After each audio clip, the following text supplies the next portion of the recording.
नमस्कार साथियों, मैं डॉक्टर राधाकृष्ण। इजी सॉल्यूशन पे आपका बहुत बहुत स्वागत है। सबसे पहले तो आपसे अनुरोध है, यदि अभी तक आपने मेरे चैनल को सब्सक्राइब भी नहीं किया है तो सब्सक्राइब भी कर लें, बेल का आइकन को प्रेस कर लें और आपके मन में कोई प्राकृतिक चिकित्सा के लिए की जैविक पद्धति को लेकर कोई संशय है, कोई जिज्ञासा है तो निसंकोच मुझसे संपर्क करिए। आप मेरे से अपने प्रश्न को शेयर करिए, अपना नंबर लिख दीजिए। निश्चित रूप से मैं आपका समाधान कोशिश करूँगा।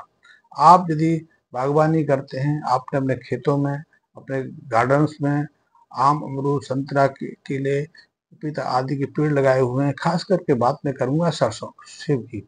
सेब की फसल बहुत मूल्यवान फसल है। सेब का भारत से दूसरे देशों को निर्यात भी होता है और काफ़ी अच्छी आमदनी भी हमारे सेब के जो उत्पादक हैं अच्छे से करते हैं। लेकिन सेब के साथ में खर्चा भी जुड़ा हुआ है। जो लोग मित्र जो बागवानी में सेब की खेती करते हैं, उन्हें काफ़ी मात्रा में लागत का भी वहन करना पड़ता है, अपनी फसलों में काफ़ी मात्रा में धन भी लगाना पड़ता है।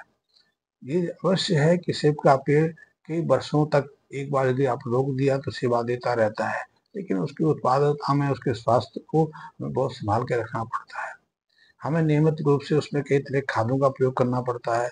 उसके बावजूद भी सेब में कई तरह के रोगों का प्रकोप होता रहता है। और रोगों की बात करें तो अनुभव ऐसा कहते हैं कि सेब की खेती करने वाले जो मित्र हैं, जो किसान हैं, उनको एक एकड़ में सेब की फसल को रोगों से, कीड़ों से सुरक्षित रखने के लिए 60-70 हज़ार से लेकर लाख, सवा लाख से ज़्यादा के कीटनाशक खरीद कर अपने पेड़ों पर छिड़कने पड़ते हैं, तब कहीं जाकर वो लाख, 2 लाख रुपए कमा पाते हैं। बहुत विकट समस्या है। यदि ये खर्चा उनका बच जाए तो निश्चित रूप से उनकी आमदनी दोगुना बढ़ सकती है। तो आप यदि सेब की खेती करते हैं, उनके रोगों से प्रभावित हैं या रोग या सेब की ग्रोथ आपको अच्छी नहीं मिल पा रही है, तो आप छोटा-सा प्रयोग करके देखें। पहला तो प्रयोग यही है कि जैसे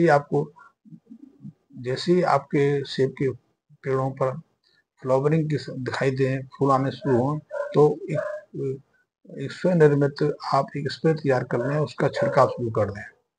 वो बहुत सहज है। मैं कई बार बताता हूँ कि आपने छाछ लेनी है, देसी गाय की दूध से तैयार छाछ लेनी है। छाछ गाँवों में सहजता से मिल जाती है।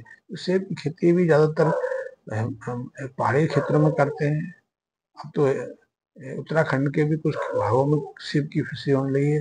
वैसे राजस्थान में भी अब सेब लगाने लगे, खास करके हरियाणा में पानीपत, सोनीपत के आसपास बहुत सारे लोगों ने अपने खेतों में सेब लगाए हुए हैं, लेकिन उनके सेब छोटे रहते हैं, खट्टे रहते हैं। लेकिन बाजार में उनका वो भाव नहीं मिल पाता, फिर भी खर्चा से निकाल लेते हैं। लेकिन दूसरे किसान जो अच्छा सेब पैदा करते हैं, लेकिन सेब की बीमारी के कारण, सेब की उत्पादकता के कारण परेशान हैं, वो अपने यहाँ गाय की छाछ से सॉल्यूशन तैयार कर सकते हैं। सॉल्यूशन बहुत सहज है कि आप यदि 1 लीटर गाय की छाछ लेते हैं, उसको 2-4 दिन बाहर रख के कुछ ठंडे इलाके में सेब की खेती होती है, तो वहाँ छाछ को 1 हफ्ता 10 दिन का बाहर रखोगे तो खट्टापन आता है। जब वो खट्टापन आ जाए तो धूप का में रखे हुए इसको खट्टा कर सकते हैं। और 2-4-5 दिन इसको धूप में रखे रहेंगे तो भी इसमें खट्टापन आ जाएगा। खट्टे छाछ के अंदर लैक्टिक एसिड बढ़ जाता है। ये लैक्टिक एसिड रोग प्रतिरोधक का काम भी करता है। शायद इसमें कुछ लैक्टोबैसिलस प्रकार के बैक्टीरिया भी अच्छे सक्रिय हो जाते हैं। तो आप छाछ ले लीजिए। यदि आपने 1 लीटर के आसपास छाछ ली है तो उसमें करीब 50-60 ग्राम के आसपास गुड़ ले लीजिए। देसी गुड़ मिल जाए तो बहुत अच्छा है, रसायन मुक्त मिल जाए तो बहुत अच्छा है। और इस चीज़ को आपने तैयार करना है कॉपर के बर्तन, तांबे के बर्तन में। तांबे की कोई पतीला हो सकता है, तांबे का कोई और पात्र हो सकता है। और यदि कुछ ना मिले, तांबे की कटोरी, गिलास कुछ भी आपके घर में हो, चम्मच, तो वो उस बर्तन में डाल दो, इसमें छाछ को रखा हुआ है, ताकि छाछ में तांबे के गुण आ जाए। तो एक तो प्रयोग ये करना है। दूसरा, इसमें आपने यदि इस तरह से 5 लीटर तरल तैयार करना है, छाछ का स्प्रे तैयार करना है, तो उसमें 5 ग्राम के आसपास जो गौमूत्र की क्षार है हमारी, वो वृद्धि कारक भी है और कीटनाशक से सुरक्षा प्रदान करने वाली भी है, कीटनाशक भी है। आप उसको उसमें मिला दें। ये जैसे आपने देखा होगा, गौमूत्र क्षार है, गौमूत्र तैयार क्षार है, आप इसका प्रयोग कर सकते हैं। इसमें भी बहुत तरह के जीवाणुनाशक होते हैं। गौमूत्र में तो वैसे ही कई तरह के हमने माना है कि उसमें रोगाणु से मुक्ति दिलाने वाले, फंगस नाशी, जीवाणु से को नाश करने वाले गुण इसमें रहते हैं। वायरस की तो जो वायरस का फर्मेंटेशन है, जो वायरस का विकास गति को भी ये रोक देता है। तो आप इसमें 1 लीटर यदि आपने छाछ ली है, 5 लीटर पानी ले लें, उसमें 50 से 60 ग्राम के आसपास गुड़ ले लें, उसको खट्टा होने दें, उसमें 5-7 ग्राम के आसपास 10 ग्राम भी यदि उसको मिलाएंगे तो कोई मुश्किल नहीं है। 10 ग्राम से ज़्यादा 1 किलो छाछ में नहीं मिलेगा। तो उसका सॉल्यूशन तैयार कर लें, और सॉल्यूशन को जब 5 लीटर के आसपास तैयार हो जाए, 6 लीटर तैयार हो गया, 1 लीटर आपने छाछ ले ली, 5 लीटर पानी ले लिया, 6 लीटर हो गया। अब जो आपका 15 लीटर का जो स्प्रेयर होता है, स्प्रे करने वाला जो आपका जो मशीन है, उसमें 10 लीटर के आसपास पानी ले लीजिए और इसे सबको मिला के उसमें भर दीजिए। छानने की आवश्यकता लगे कि आपको लगे कि इसमें कुछ ऐसा चीज है जो फंस सकता है, तो छान भी सकते हैं। छान के सॉल्यूशन तैयार करें। इससे सप्ताह में 1 बार तो आप अपने सेब के जो पेड़ हैं, जिनमें फ्लावरिंग हो चुकी है, या पूरे पेड़ को नहाना शुरू कर दें, स्प्रे करना शुरू कर दें। जिससे आप देखेंगे कि जैसे जैसे स्प्रे की प्रवृत्ति बढ़ेगी, 2-3 बार आप स्प्रे करेंगे, तो ऐसे रोगों से आपके पेड़ को मुक्ति मिल जाएगी। आपको किसी कीटनाशक की जरूरत नहीं पड़ेगी। ये अनुभवगत प्रूव है।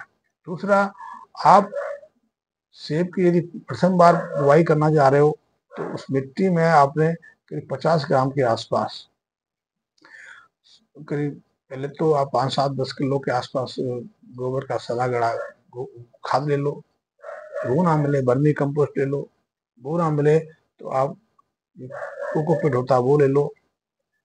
और इन सब में 50 ग्राम के आसपास जो गोबर की जो भस्म है, हमारे गोबर की भस्म है, वो लेके उन सबको मिला के उस गड्ढे में भर दो, और उस गड्ढे को 5-7 दिन पड़े रहने दो।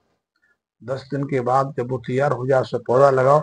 आप ये तैयारी कर रहे हैं तब की बात है। यदि लगा हुआ पेड़ है, आपने 1 साल पहले, 2 साल पहले, 5 साल पहले सेब का पेड़ लगा ही लिया है, तब उसमें आप इसको सिर्फ एक बार आपने करीब 5 किलो के आसपास गोबर की गड़ी सड़ी खाद लेनी है, कंपोस्ट खाद लेनी है। और नहीं मिली है तो ये सेब के पत्ते जड़ में झड़ जाते हैं, या दूसरे फसल अवशेष हैं, उनको आपने इकट्ठा करके और मिट्टी को थोड़ा सा कुरेद कर उसकी गुड़ाई करके 50 ग्राम के आसपास इस गोबर को पानी में अच्छे से भिगो के उसको सींच दो, और उसके ऊपर मल्चिंग के रूप में उस सूखी पत्तियों को या फसल अवशेष को मल्चिंग कर दो, ढक दो।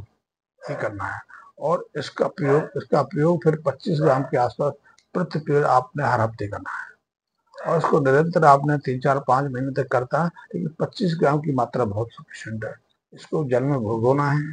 ये आपके आसपास गोबर मिल जाए गाय का, गोबर की खाद मिल जाए गाय की, तो उसके 1-2 किलो गोबर की खाद लेके, सड़ी गली घास लेके, उसमें 25 ग्राम के आसपास से गोबर घास में मिला के उससे आपको सींचते रहना है। आप देखेंगे तीसरी चौथी जो सिंचाई के बाद, तीसरी चौथी उसको आप जो गोबर घास में देखेंगे कि आपका जो सेब का पेड़ था, आप देखेंगे उसका विकास कहाँ पहुंच गया। आप उस देखेंगे उसकी पत्तियों का रंग क्या बदल गया।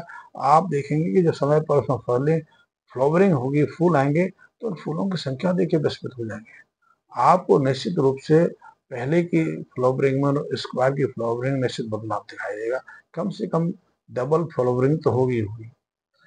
फ्लावरिंग झड़ेगी नहीं, अदृश्य नहीं होगी, क्योंकि कई बार देखा गया है यदि ज्यादा फ्लावरिंग हो जाती है तो 90% तो फूल झड़ ही जाते हैं। केवल 10% फूल शिवों का आकार ग्रहण करते हैं। लेकिन इस बार ऐसा नहीं होगा।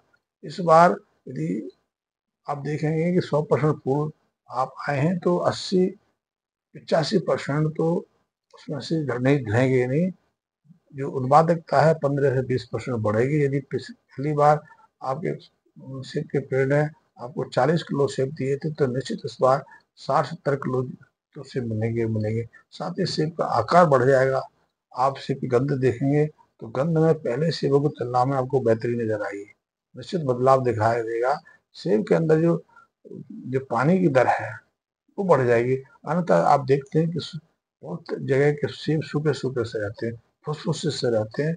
सेब में वो स्वाद नहीं आता है जो उसका वास्तविक स्वाद है।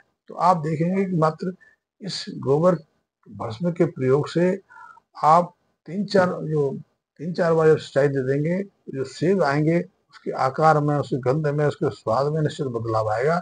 साथ ही जो रोग बार बार लगते थे, जो रोगों को बचाव के लिए अब कीटनाशक पर अतिरिक्त खर्च करना पड़ता था, उनमें भी निश्चित गिरावट आएगी। ये कोई रासायनिक आधारित नहीं है, विशुद्ध आयुर्वेदिक है, विश्व ऑर्गेनिक है। जो गोबर है, गोबर की हमने भस्म तैयार की है। साथ ही इसमें कुछ 12-13 तरह की जड़ी बूटियां हैं, जैसे मोरिंगा है। मोरिंगा में तो वैसे ही लोग कहते हैं कि 180 तरह के उसमें तत्व रहते हैं, तो बहुत सारे तरह के विटामिन हैं, मिनरल्स हैं और कई प्रोटीन के आइटम्स हैं।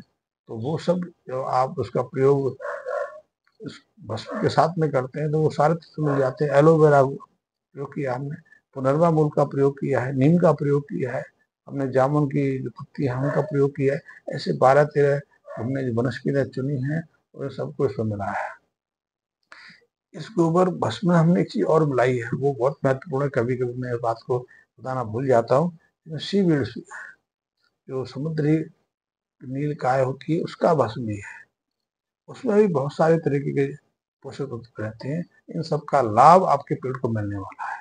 और आप गोबर भस्म का निरंतर प्रयोग करते रहते हैं तो उस मिट्टी के अंदर ऑर्गेनिक कार्बन की दर भी बढ़ जाती है। साथ ही मिट्टी मुलायम भुरभुरी हो जाएगी, ह्यूमस बढ़ना शुरू हो जाएगा। कि जो आप पत्तियों के अवशेष डालेंगे, फसल अवशेष का प्रयोग करेंगे, तो वो जब डिकम्पोज होगी तो उससे जो ह्यूमस की दर बढ़ती है, और ऐसे में ह्यूमस की दर बढ़ती है और अन्य पदार्थों का जमाव होता है, तो अनायास आपकी मिट्टी में बहुत सारे के जो कीट पतंग भी आ जाते हैं।